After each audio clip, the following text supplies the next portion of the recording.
Today is the day I finally learned the Hornet, from startup to weapons employment with the help of an experienced DCS pilot. Hey guys, Emils here, and today Totary F is helping me take my first steps in the Hornet. We'll be using some Mavericks and LGBs to learn some air-to-ground. This training flight was flown on a Fox-free server. Fox-free Managed Solutions is the best DCS server provider with integrated mods like SRS and TACView, and if you and your friends or squadron need a server, then use code DCS1 to get 10% off your server. I'll leave a link in the description. Anyway, let's get to the banter and startup. I don't know anything. I've flown the Hornet. Last time I flew the Hornet was... I don't know what year. Probably 2023 or 2022. Oh, wow. Okay. I've been in the Hornet cockpit to test my new throttle, but that's it. So, you're going to turn on the battery on your right console. On my right console, yep. And you're going to turn on the APU on the left console. APU. Oh, that's this one, yes. Yeah, and wait for the ready light to turn green.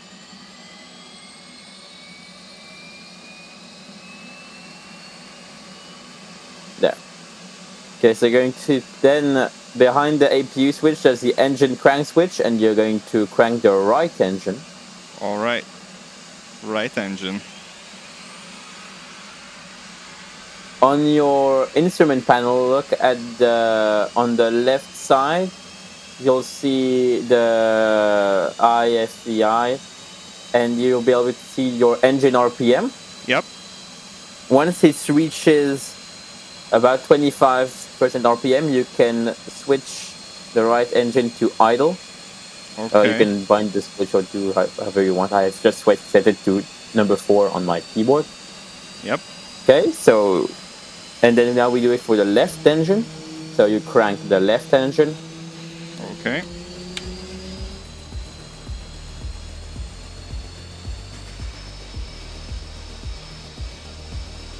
Then while it's starting up, you can start turning on the displays and the HUD.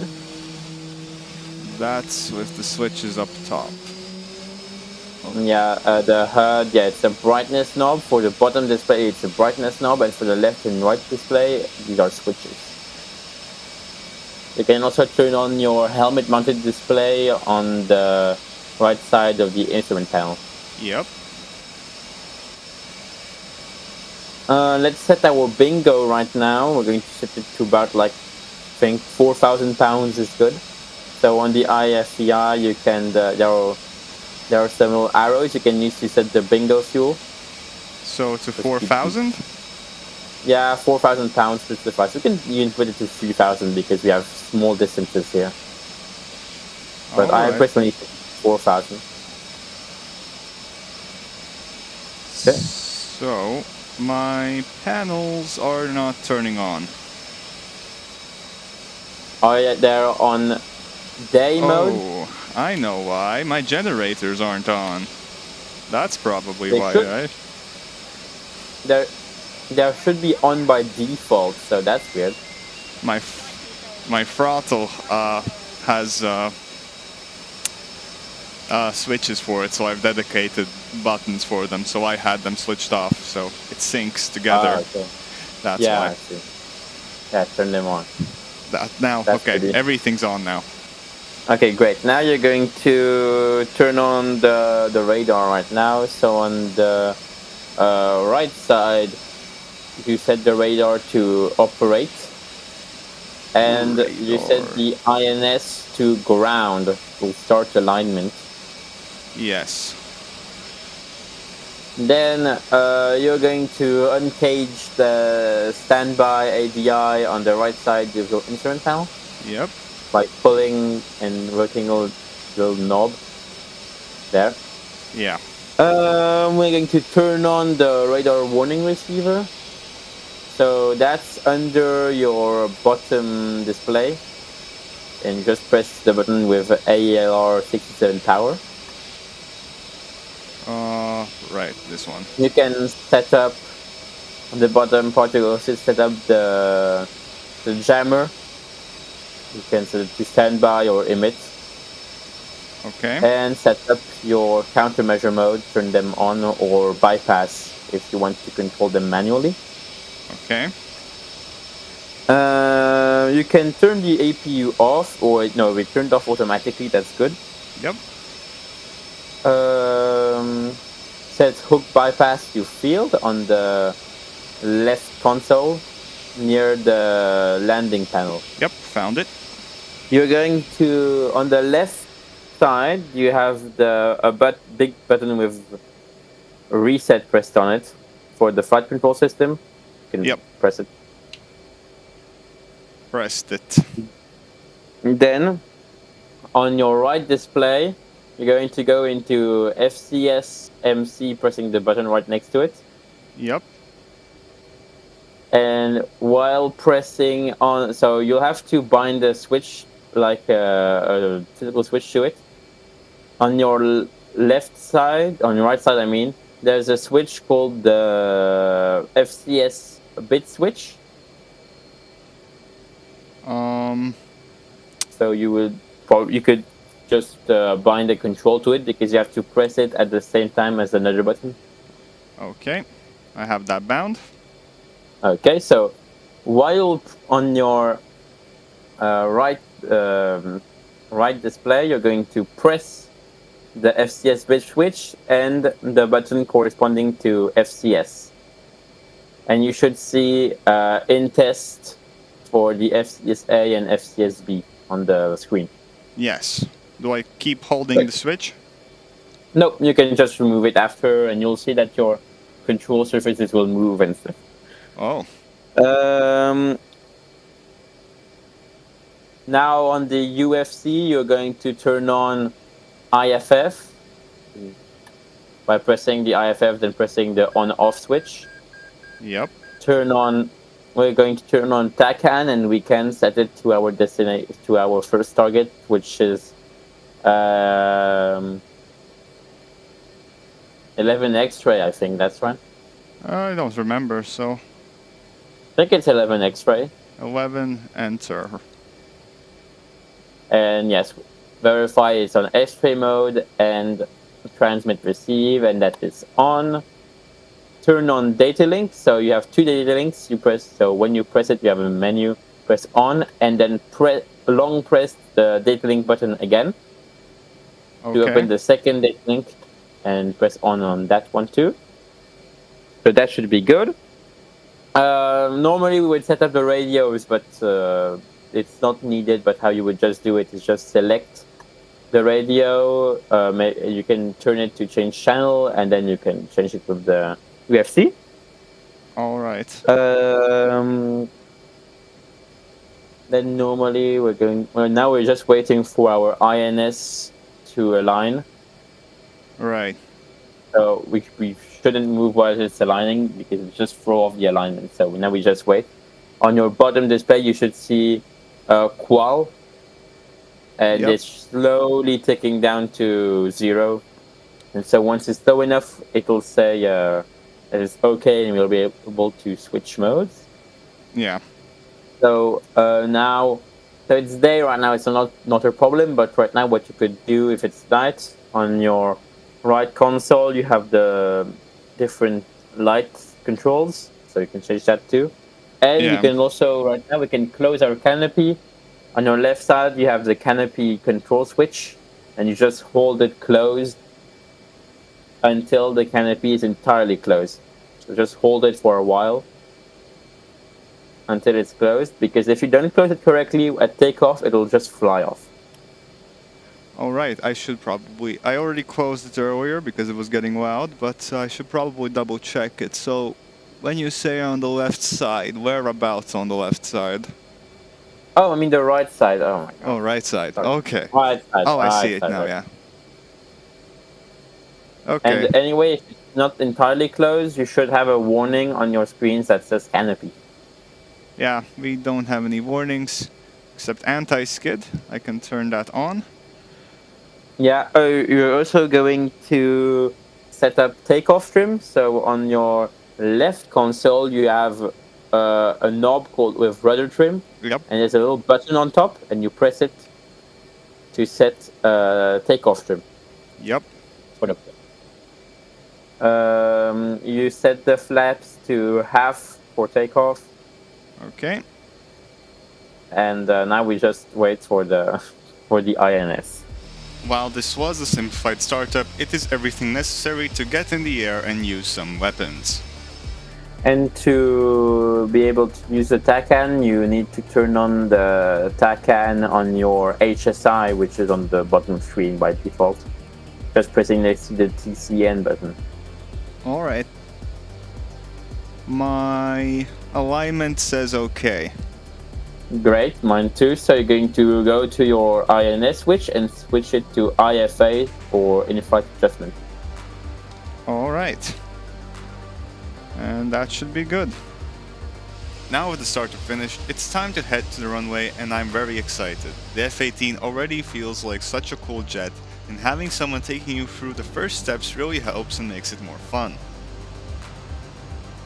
Normally what we would do is just hold short of the runway, but who cares? Yeah. We're the only planes here, so... Yep, we are the only aircraft in the vicinity. So no caution lights, takeoff trim is set, flaps are at half. Okay, so you can just put the brakes. Yep, holding Push the brakes. throttle afterburner, and then remove the brakes once the plane starts rolling. Yep. And in the F-18, you don't have to pitch up; it will pitch up by itself at the right speed. You just have to keep it straight.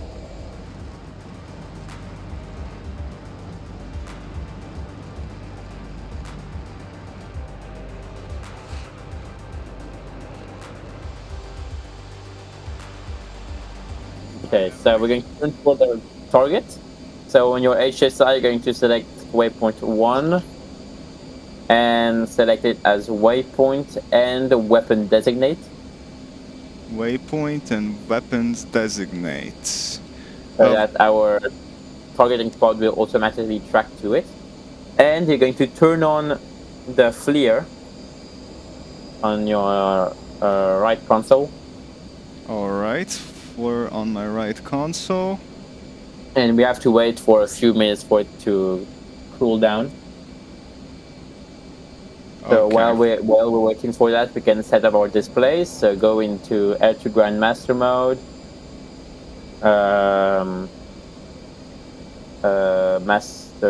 Master arm on. On your left display you have stores. On your right display you have the radar, but we don't need it here, so we're going to press the middle button on the bottom row of the right display to go open the display menu. And you're going to select FLIR. Yep. And normally on your display it should say not timed out, which means it's unavailable for the moment because it's cooling down. Yep, have that. But for the moment we're going to start attacking with the Mavericks. So on your stores page on the left screen you're going to select MAV-F. Yes. And click again to open the display. You can see also timing because it's cooling down. Yep. While we're waiting, so there you are. Hello. We can climb to 10,000 feet, I think. Okay. When multiple planes are operating, to prevent conflicts with the laser, there's a laser frequency that is set up on your pod. And by default, it's 1688. Yep. But we have to have a different one because if not, then our weapons won't understand where's the point because they see 2 points and will probably not hit the right target. Yeah. So what you're going to do, I won't do it so I keep the same frequency, but what you're going to do to change your frequency is on your FLIR page. Mine just turned on, yours Mine will have did turned turn on on now. too, yeah. Okay, you're going to press UFC. Okay. And then you are going to press on the UFC, you're going to select the LTDC, so laser designator. Yep. and enter the new code. So you're going to put maybe something like 1689 or 17. You can put almost whatever you want. There are limits. I forgot what they are. So put what you want. Okay. Just remember it later. I'll just put 1689. Well, it's throwing out an error. Alright, let's check. So I select that. Alright. It's possible that it's not the right number format. Yeah. Wait a second. 1687 worked, so Great. that's Probably like console or something like that. So great. So, and now we're going to configure your weapons for that same laser code. So you're going to select our laser guided bombs, the 82LG. Yep. For our GBU 82s. Yeah, no, not 82s, these are GBU 12s. And you're going to press code. Yep. Just select code on the UFC and enter your code. Alright, that's set.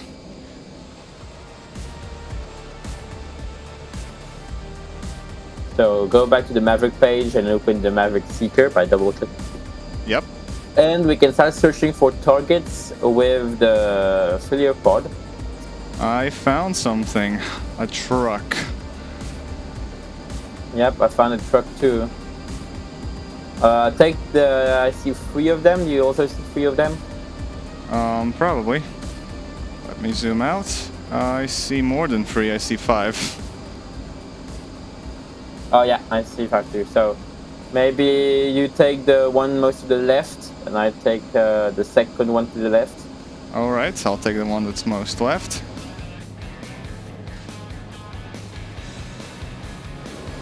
Oh, Maverick fired. Oh, yeah, I don't know if it's gonna hit. I would totally randomly. You should check on your targeting pod, and you should see it hit normally. Let's see. I feel like I was... Oh, yep, that hit. Okay, cool. Great.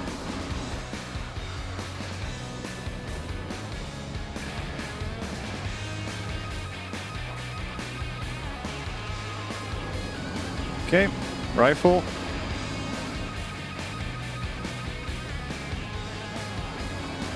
Good hit. Shark. Alright. I'm not sure if I 100% got it, but at least I got my hits on target, so I guess it worked out. Right. If you want, we can move to the next target area where we set up the laser guided bombs. Alright. And again, we need to rejoin you. So to set up laser guided bombs, you're going to firstly you need the laser designator now. Oh. So it's on the right console next to the FLIR button. You see LTDR and set it to arm, so that your laser is on. For LTDR arm, yes. Then on your store space, you're going to select the GBU 12s, which have the code A-18C. Yep. Select as E-fuse, electronic fuse, you're going to select instantaneous.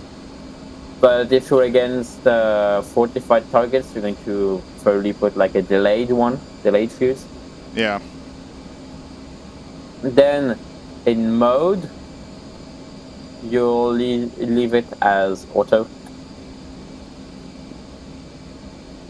Mode in auto. Okay. Check that their laser code is the right one for your laser designator. Oh, it's 16. Well, they're both 1688 now. So to change it, you're going to go press code. Yep. Press code on the UFC and then enter your new code that you set. 1687.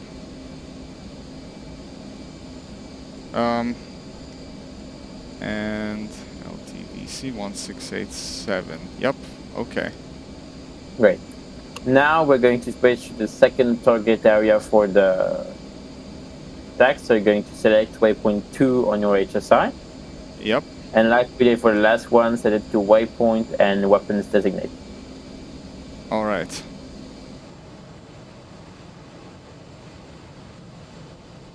You'll see that there's on your HUD, there's a large vertical line. Yep. This is your CCRP line. So you're going to put when you're ready to drop the bombs, you're going to put your velocity vector on it, and then once it's time to drop the bombs, you'll have a pipper that will come down. You'll hold your weapon release button, and once it will pass by your velocity vector, the bombs will automatically drop. Okay. Now that I know how to use laser-guided bombs, it was time to actually employ them.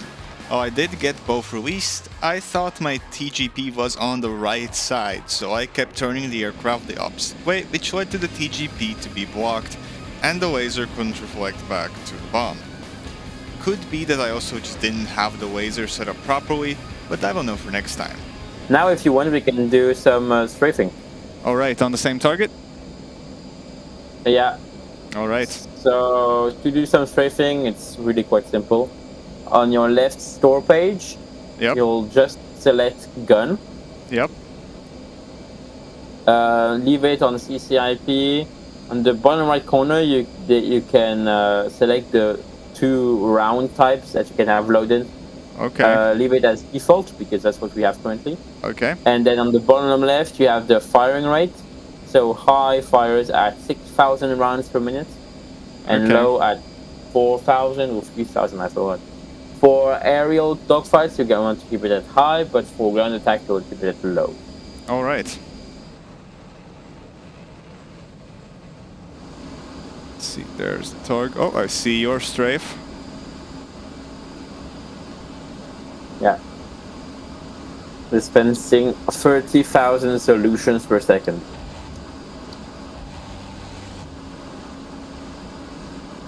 Oh, yeah, I see your strafe. Oh, nice. Got hits on the target.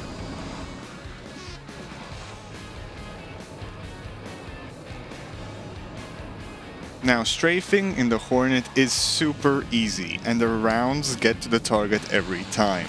But with all the rounds used, it's time to get back to the airbase and realize a mistake I made in the startup. Are you sure your TACAN is on? Ah, I found the problem. Okay, we're good. Now it's working. It was off? Yeah, I guess it was. Okay. Yep, now it's showing me, I think, the position and the direction to fly in. Now that I knew where the airfield was, we could make our way there. And I had to turn on the autopilot so Totally F can show me the landing procedure, which, as you will see later, might have been a big mistake. Okay, 200 knots. You can just look at the runway, check if it's clear, everything's good.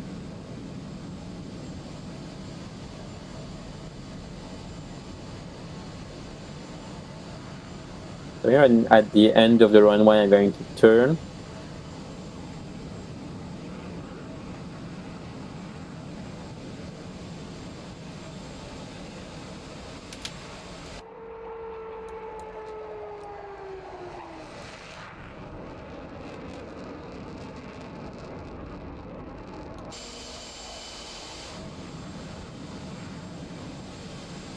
Alright.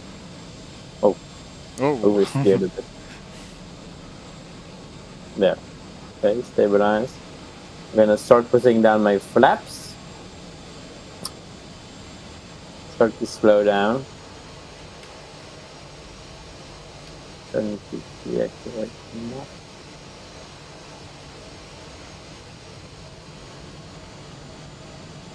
Okay, looking at the runway. Past the threshold, then I'm going to start turning about a mile and a half of the runway threshold. Okay.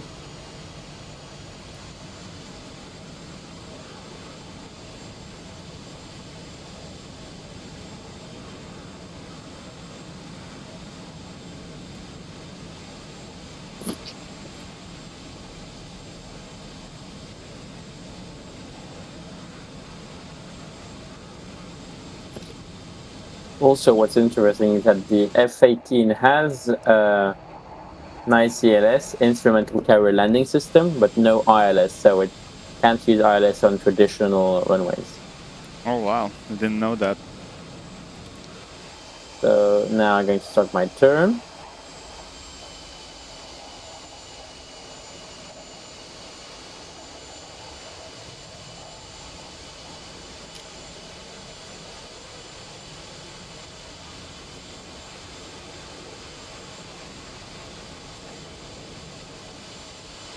Turned a bit fast, but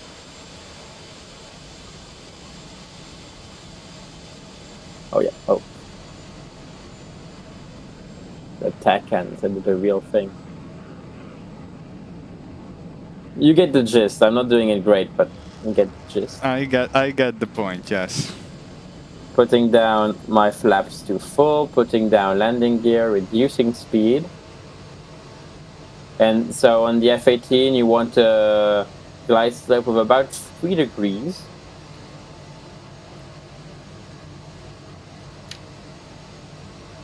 Okay. Right, so we're going to just speed and angle of attack. You want ideally your velocity vector to be in the E bracket. Yeah. You'll see. So once it's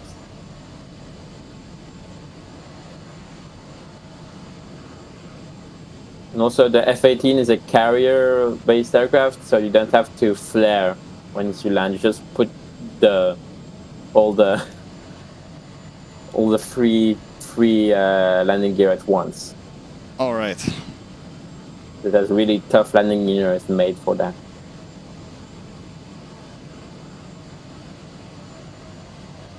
Okay.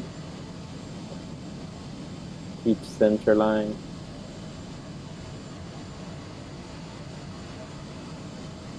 The PAPI lights aren't very bright. There and land.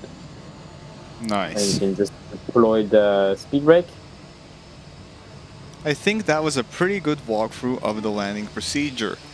But now it was my turn. Okay. Yep. So I'm just going to get out of the way, and then I'm going to see you try. Oh, just give me a second to figure out where the heck is my plane. Oh, Jesus Christ. Okay. Like, where are you? Oh, wow, you went far. That was, yeah, I was watching you. Hopefully you have enough fuel. I have 1,000 pounds on each side. Oh, so you have 2,000 pounds total. That's fine. I was staring at my fuel gauge the whole way back to Cyprus and hoping for a miracle. We got to 2 miles away from the airfield when we ran out of fuel. Everything is under control. It's under some control. Did you say contact tower? Mayday, mayday.